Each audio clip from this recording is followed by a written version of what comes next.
Anybody who's been following this blog a little bit knows a couple things. One is how I feel about preserving things like mid-century modern, and how I feel about the proliferation of design shows on reality TV. I'm kind of waiting for Snooki to do a extreme home makeover here, and that'll probably be the ultimate. But the other day I was channel surfing and came across one that just caught my attention right away, because the opening scene was this beautiful mid-century modern, late 50s, early 60s, and fiance had just moved in with her boyfriend, and they were trying to figure out what to do with the house. And it was a classic mid-century. I don't know where it was, but everything about it was just perfect. I mean, it was really well preserved and had a lot of character to it. And this woman was walking the decorator through, and I'll try and reset the scene, but I don't even know if I can begin to capture this. But it started off in the living room. You walked into the living room, and there was this beautiful, detailed wood wall on one side that had a fireplace centered in the middle of it. That was just a very, very subtle opening in the wood wall that had about 8 inches of granite framed around it. No mantle, no hearth or anything. It was just this little opening in the middle of it that was just very elegant and understated. And the designer just immediately walked up to the wall and said, "You don't mind if we just paint this, do you? We can just paint this wood and get rid of this."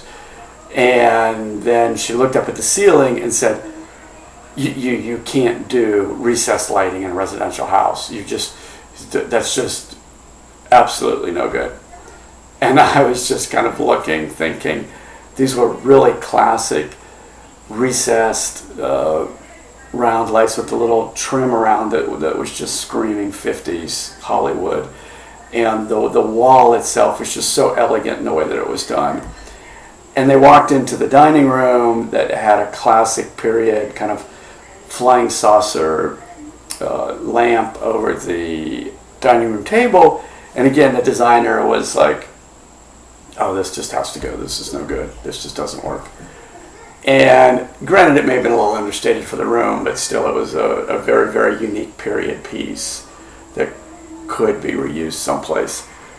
The next scene was the designer walking into a fireplace store or something. I'm not sure what it was. It was a cast stone store. And it showed this like 10-foot wide, 20-foot tall fireplace that came out of like a Versailles, basically. It was this very ornate concrete fireplace mantle and just stretched up to the ceiling. And the designer goes running up to it, puts her arms around it, starts kissing it and going, "This is exactly what this house needs. This is exactly the focal point that this house needs."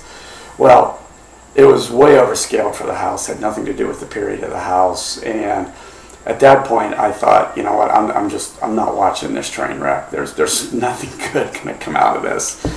So I have no idea the way the house turned out, but I don't want to know the way it turned out, because it was something that was very workable the way it was. And I just have this picture of this pseudo Louis XIV in a mid-century modern, kind of the way a lot of things have gone in Las Vegas, with the very nice 60s, 50s and 60s houses that are redone in kind of the flavor of the Mont Tuscan look, and they just blend into everything else. And no matter how you can disguise it, a low sloping deep overhang roof from the 50s just does not translate into a beige stucco box with arched openings in it. It just doesn't work. So again, I kind of go back to probably one of the worst things in the world that ever happened to design was reality TV and some of the